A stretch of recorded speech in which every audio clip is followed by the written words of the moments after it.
Hi, class. This is the first time I've actually ventured into the world of adding video to my keynotes, but I thought it might be worthwhile for you to remember who I am, what I look like. Um, and today we're going to be talking about the Civil War. You know, from time to time, it is, at least before the quarantine, as part of my service obligation to the university, I would give talks to people, to groups like the Daughters of the American Revolution or the Sons of the American Revolution or the Daughters of the Confederacy. And it doesn't seem to matter down here in the South, whatever the talk topic is, and usually it's a revolutionary theme rather than a Civil War theme. I get a few sheepish people that sort of follow me to the door as I'm leaving and ask me two questions. The first one is, couldn't the South have won the Civil War? Don't you think it's possible that the South could have won the Civil War? And the second question is, it wasn't really all about slavery, was it? Well, my answer to the first question is, probably not. The South, as we're going to see, was horribly overmanned, in need of vast amounts of equipment that the North already had. The South was simply not in a position to win the Civil War, and just in terms of sheer mass, as we're going to talk about. The second thing I say is, well, was the war about slavery? And the answer that I usually give is yes. Yes, it was. There were other considerations. The North and South had been in a sort of a cultural struggle ever since before the American Revolution. As the nation evolved from the 18 teens to the 1850s, more and more differences between the North and the South as regions became apparent. More and more competition between the North and the South became apparent. Each and every issue that caused those differences, expansion into the territories, the tariff, the rise of industry, each and every one of those issues was complicated by slavery, complicated to the point where compromise on those very issues had by the 1850s become absolutely impossible. And so was the Civil War all about slavery? Yes, it was, although not entirely. You'll see that, I hope, as we go through this lecture on the Civil War. Now, I have two Civil War lectures. This video covers the first one, which I consider the more important of the two. But you'll need to read both lectures just in case for the final exam. So without further ado, let's get to it.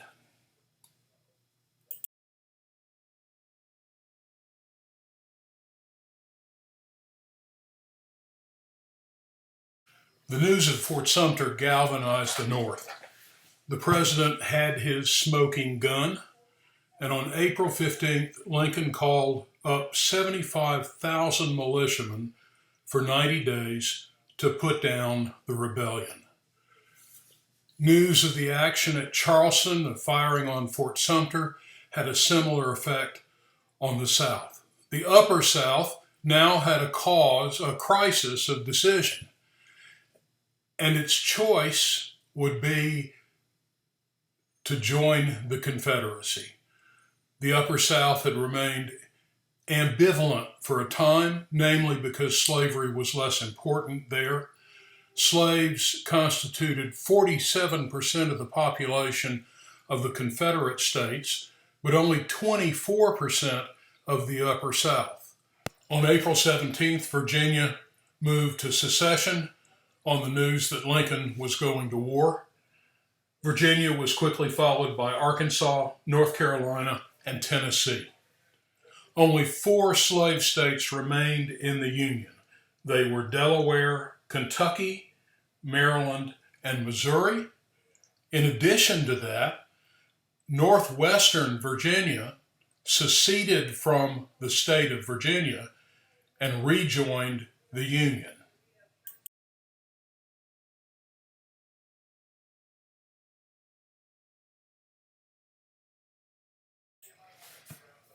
Now, neither side had a substantial military standing at the beginning of the war, so each side would essentially have to start from scratch. The North was in the best position to win a long war. If the Confederacy was to win, it would have to do so very quickly indeed before the federal advantage in resources could become a telling factor. Let's take a look at this graph between the North and the South. The important stuff for fighting a war are people and material. So let's look at resources. Population. By 1860, the population of the North was about 18.5 million people. The white free population of the South was only about 5.5 million people. Factory workers. There were 1.3 million factory workers in the North and 110,000 in the South. Ironically, there were as many factories in the North, 110,000, as there were factory workers in the South, and only 1,800 factories in the South. Iron production. The North dominated the South at a ratio of 20-1. Textiles. The North dominated the South at a ratio of 17-1. The gross domestic product of the North in 1860 was $1.5 billion. In the South, it was $155 million. Railroad tracks, incredibly important for moving things from point A to point B and beyond. There were 22,000 miles of railroads in the North and only about 9,000 in the South. Additionally, railroads in the North tended to connect cities with industry, tended to connect cities with each other, whereas railroads in the South tended to connect plantations with depots, that is, places where those goods, raw goods like cotton, could be put on ships to go somewhere else. 22,000 miles of railroads in the North, 9,000 miles in the South, and essentially the railroads in the South went from towns and cities to nowhere. Firearms. The North dominated the South at a rate of about 32-1, which meant that for every rifle or cannon produced in the South, the North could produce 32 of them. Additionally, the great financial institutions were in the North, and the dollar was a stable and internationally accepted currency. Now, the South counted on Europe's reliance on cotton to gain recognition and support. Southern leaders expected that Mexico would be a willing ally against the Union should war come, which of course it was about to.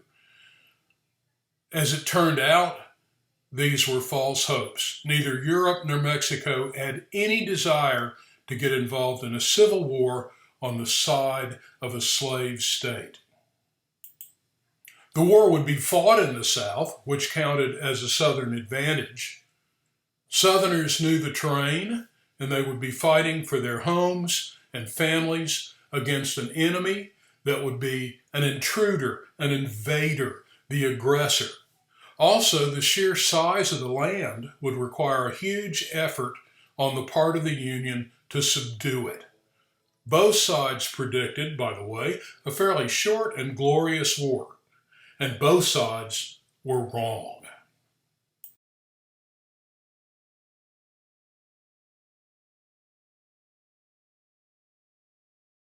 Now let's talk about the strategies of each side, the North and the South, and we'll start off with the North. At the onset of the war, the commander of the Union Army was a fellow by the name of Winfield Scott, General Winfield Scott. He had been a Mexican war hero. Hell, he had fought in the War of 1812. He was a big man, so big, in fact, that he could no longer sit a horse. Scott realized that the North's material advantages would help the Union win the war. And he formulated a war plan to use these advantages to the Union's best advantage. The plan, often called the Anaconda Plan, was formulated to do several things. First, the North, with its naval superiority, would blockade southern ports all the way from Texas to Virginia to keep the Southerners from selling or exporting their cotton. After all, exports were the lifeblood of the South, especially cotton. And so Winfield Scott decided that the first thing to do to cripple the South's economy would be to make it impossible for large quantities of cotton to leave the South for Europe, where the Confederates could use the money from the sale of cotton to purchase war material. Second, Scott proposed to cut the South into progressively smaller chunks, if you will, to separate and divide the Confederacy. In the West, to cut the South at the Mississippi River, to divide Louisiana and Texas away from the South. Louisiana was a source of sugar, Texas was a source of beef, and so excluding them from Southern trade, isolating them by taking over the Mississippi River would deny important supplies, especially food, to the South. After dividing the Mississippi River, then he proposed using other river sources and railroads to further subdivide the South, to separate the various states and the various areas of the South from each other, to make communication and movement very, very difficult. Battles like the river battles, the Battle of Fort Henry, the battles on the Tennessee River, the taking of Memphis, Vicksburg, Port Hudson, and Baton Rouge, and New Orleans, all of these campaigns and battles were meant to chop the South up into smaller and smaller parts. Finally, Scott proposed to center the eastern part of the war on the taking of Richmond, Virginia. Now, in an earlier lecture, I mentioned that the initial capital of the Confederacy had been Montgomery, Alabama, which was actually a pretty safe place to put the Confederacy. But when Virginia entered the Union, the Virginians demanded that the capital of the Confederacy be in Virginia. After all, Virginia was the first state of the South, was the great leading colony in American history. And so in order to facilitate Virginia's entering the Confederacy, the capital was moved to Richmond. Now, if you're familiar with Virginia, you know that Richmond is just a little over 100 miles south of Washington, D.C., which placed both capitals literally on top of each other. And so as an imminent goal in the war, Winfield Scott believed that the taking of Richmond was extraordinarily important. In a new nation, he said, if you can't defend your own capital, you're not much of a nation. And so battles and campaigns were fought in the area between Washington, D.C. and Richmond throughout the war, and would ultimately be the South's downfall.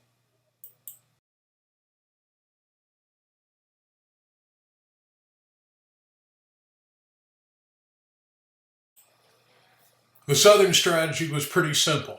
Some historians have called it an offensive defense, whatever the heck that means.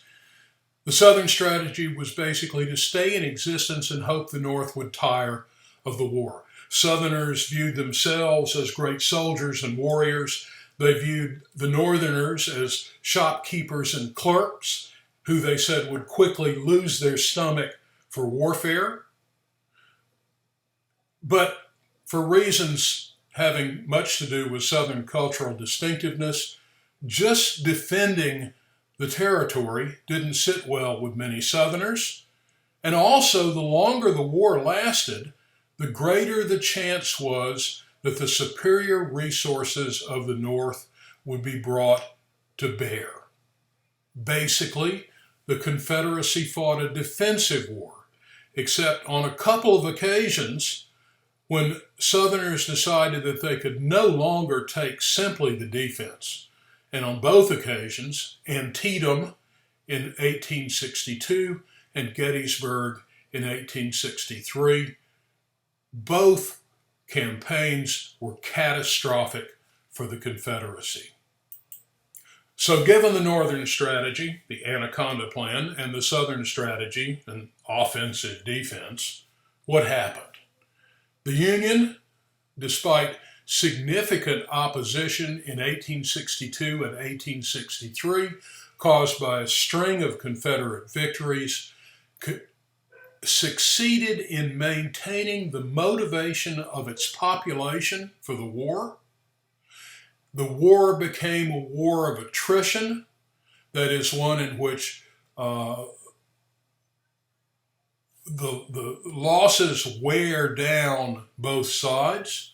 And in a war of attrition, this created a war that the South simply could not win. Under Union generals like Ulysses S. Grant and William T. Sherman, the United States relentlessly pushed its natural advantages home regardless of the losses. The Confederacy proved unable to defend its borders. The Anaconda Plan worked.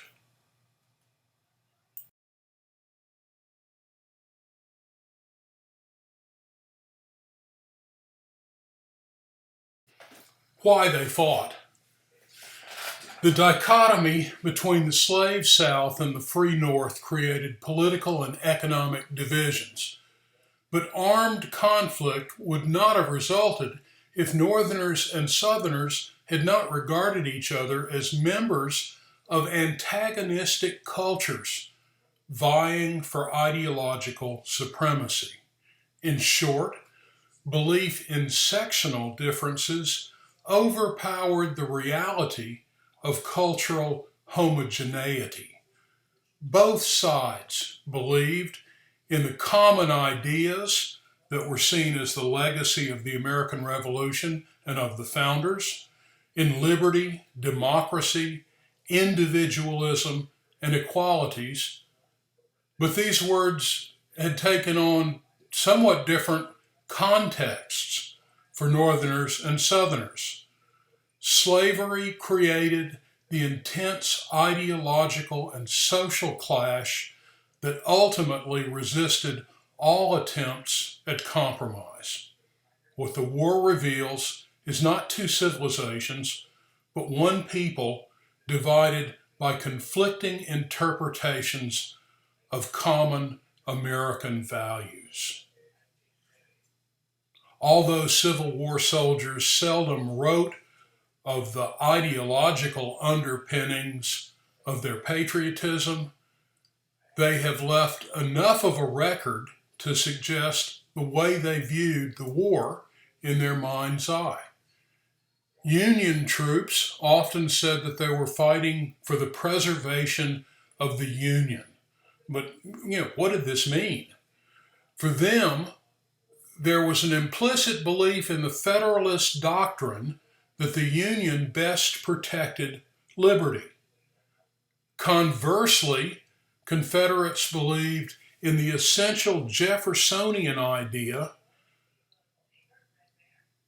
that an individual left alone to pursue his own goals was the best protection of liberty, an idea bound up in the commonly used phrase, "We're fighting for our rights." The issue of slavery best represents how these two views came into conflict prior to the war. although there were others as well. The ability to move into the territories with one's property, tariffs, individual rights over group rights. All of these things were implicitly different to each side. We might even say that the Southerners embraced a Jeffersonian concept of the meaning of the Republic, while the Union embraced a more Hamiltonian notion of federalism and union. In short, one way to view the war is to see it as a violent resolution of the tensions between these two views, the Hamiltonian and the Jeffersonian views, of what the Constitution meant from its ratification on. Behind Lincoln and Davis, we might even imagine Hamilton and Jefferson standing.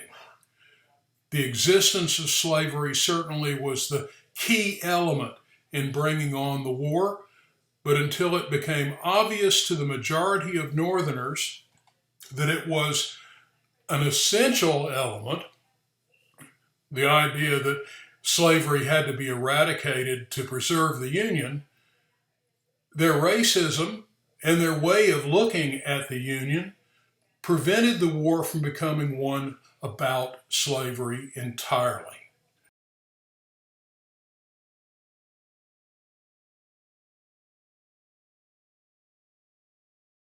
Other, more common sense things also contributed to why men stuck to the fighting after the initial excitement wore off, after they had, as the saying goes, been to see the elephant.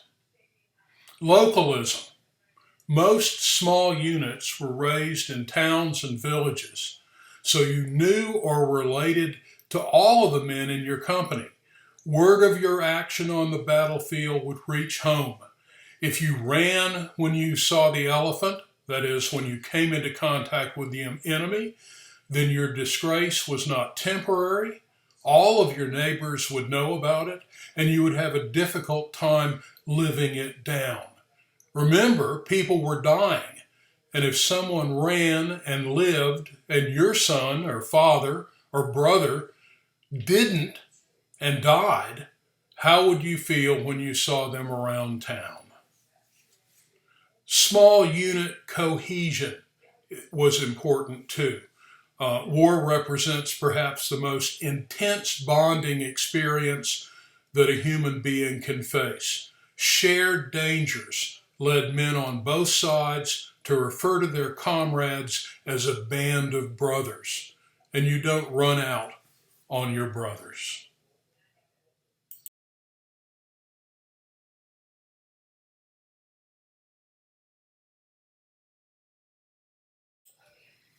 How they fought. Over the course of the war, defensive tactics gained the ascendancy as weapons increased in range and effectiveness, making them more lethal and making group charges or mass charges essentially the same as running into a meat grinder. Let's talk about artillery first. The most widely used artillery weapon of the war, especially the early part of the war, was one that would have been familiar, although not as numerous, a century before in the Wars of Napoleon, of the War of 1812. The 12-pound gun, called a howitzer model 1857, or the Napoleon cannon, had an effective range of 1,500 yards.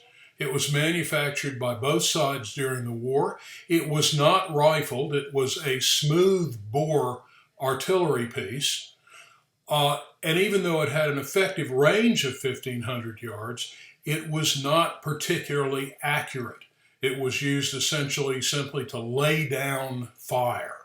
It was manufactured by both sides during the war. But as the war progressed, both sides introduced their own versions of new rifled artillery. The most common of these was the 3-inch ordnance rifle. These artillery pieces had vastly improved range and accuracy. One Confederate said that it was a dead shot at any range under a mile.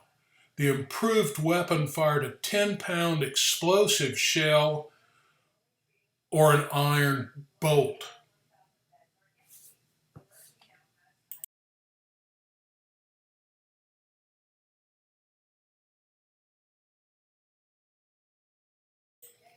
Now, this same evolution was characterized when it came to personal weapons as well. There's an even more change in terms of technical innovation here. At the beginning of the war, both sides issued smooth bore, generally 69 or 75 caliber, muzzle-loaded muskets. These were very effective weapons at short range, using volley fire, but not terribly effective at long range. And they hadn't really changed all that much since the American Revolution. The only difference was they used a percussion cap to fire instead of a flint. General Grant, said that a soldier armed with one of these, quote, pumpkin slingers, unquote, might fire at you all day without you ever finding out. In a test shoot with a 69 caliber musket, a trained marksman hit 3 out of 160 shots on target at 180 yards. As I said earlier, these were the same type weapons used in Napoleon's wars 60 years earlier, and for that matter, very little different from the Brown Bess used by the British troops in the American Revolution. As a result, the war began with the same kind of mass tactics employed by armies in the early 19th century. Then, by 1962, the Union began to issue the standard Springfield rifled muskets. It had a 38 caliber muzzle-loading bullet that fired actually a round called a mini ball, a bullet-shaped projectile that was more accurate and faster than the round lead ball. As a result, the accuracy increased. One man could load and fire 10 times in 5 minutes and hit a 2-foot target 6 times at 100 yards. The narrower projectile had incredible penetrating power, 11 inches of pine board at 100 yards. Suddenly, close formations and mass charges became literally suicidal against an unshaken enemy, especially if supported by artillery fire and entrenched. To give some kind of idea to what this did to troop morale, let's look at the example of the Second Battle of Cold Harbor in the spring of 1864. 7,000 Union soldiers out of 40,000 were killed or wounded in less than an hour. After that first assault, many soldiers, expecting to be killed, pinned their names to their uniforms so their graves could be appropriately marked.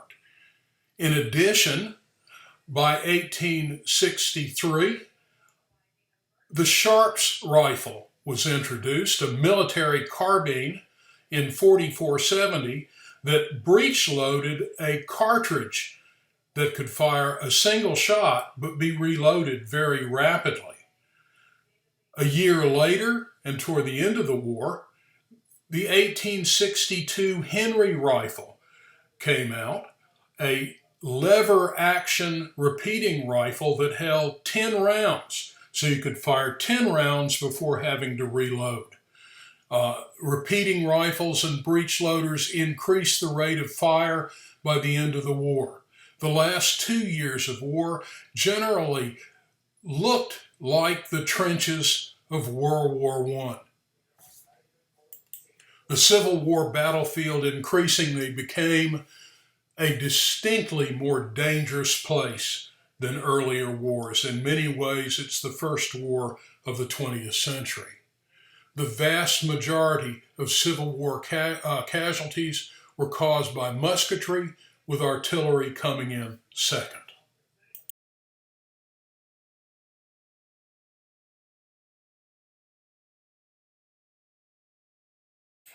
Now, over the course of the war, the fighting was infrequent, but often vicious. A good example is what happened to John B. Gordon, a colonel in the 6th Alabama Regiment, in an engagement called the Sunken Road at Antietam, or Sharpsburg.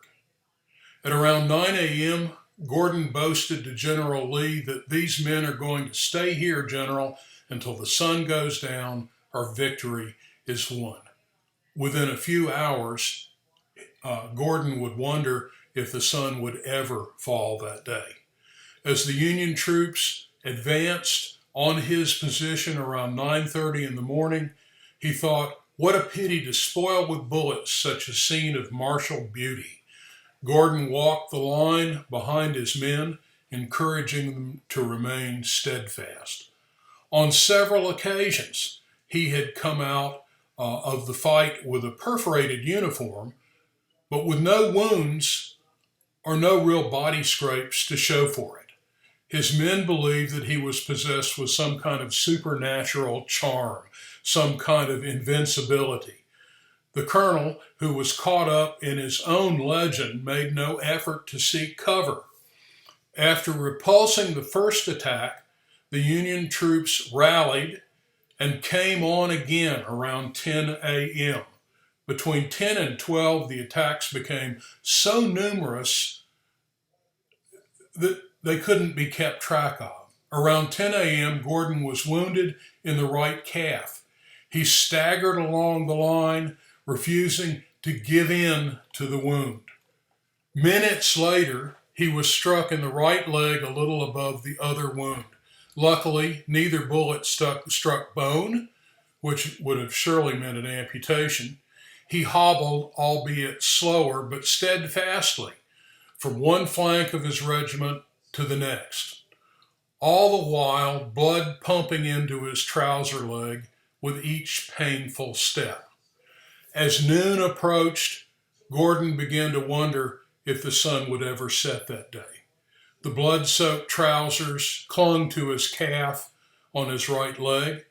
Knowing that the men might falter if he quit the field, he summoned every emotional reserve he could muster and stayed afoot, even when a musket ball tore through the upper part of his left arm, horribly ripping out tendons and mangling his flesh. He refused aid. With blood trickling dark red down over his hand and between his fingers, he reminded himself of his pledge to General Lee. Minutes later, a bullet passed through his hat. Soon after, he was hit in the left shoulder, the wooden base plate plug of the bullet and a wad of clothing in its track. The impact staggered but didn't drop him. His men begged him to retire. While walking along the right of his regiment, he came across the dying gray-haired Joseph A. Johnson, lying protectively beside the lifeless body of a much younger man. Here we are, the bleeding man feebly gasped to Gordon. My son is dead, he whispered, as if he were tucking the boy into bed. And I shall soon go, but it's all right, said Johnson. There was no conceivable way that John Gordon would abandon such devoted troops. Scores of wounded and dead littered the lane. Gordon had just left Johnson when a ball struck him square in the face, just below the left eye. The impact snapped his head around, which hurled his cap top down onto the ground. He thudded loudly onto his face, unconscious. The stretcher crew found him and laid out like a mannequin with his face immersed in the blood-filled hat. They rolled him onto his back and rough-handled him onto a stretcher. One of his rescuers noted that had the Yankees not put a hole in his cap, he would have drowned in his own blood. They carted him off, and the line held without him. Now, this example is by no means extraordinary. The soldiers of the North and South, black and white, routinely demonstrated what today seems insanely courageous actions on the battlefield.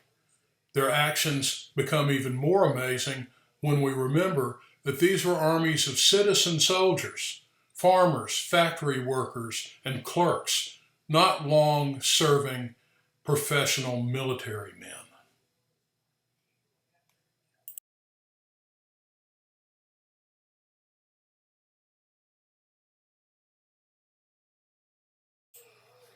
Why does the Civil War continue to grasp our imagination so long after its end? Who among us knew the U.S. troops occupied Mexico City 1847-48? But who knew at an early age that Lee surrendered to Grant at Appomattox, or that somebody named Pickett led a doomed charge at a battle called Gettysburg? One reason is the enormity of the losses sustained by the nation. For example, on September 17th, 1862, on the banks of Antietam Creek, more Americans were killed or wounded in battle, some 22,270, than in the three previous wars of the United States combined. A more modern example is that more casualties were suffered on that day than on D-Day. Roughly 205,000 men died in battle, and another 310,000 died of disease or accident. The losses were approximately the same percentage for both the North and the South. In a country of 31 million people in 1860, that makes one fatality for every 60 citizens. In short, almost everyone was touched by death and the war in some way. For Americans of that era, the war was the cataclysmic event of their lives, especially if they fought in it or lost a loved one. They wrote about it, they remembered it like no other war in the nation's history. During the Civil War, slavery ended, and many freedmen took up arms against their former enslavers. In the South, a way of life ended, and the country irrevocably adopted the free labor capitalism implicit in the Hamiltonian view of the Constitution. In short, the war years represent a defining moment for American history and the ending moment for this course.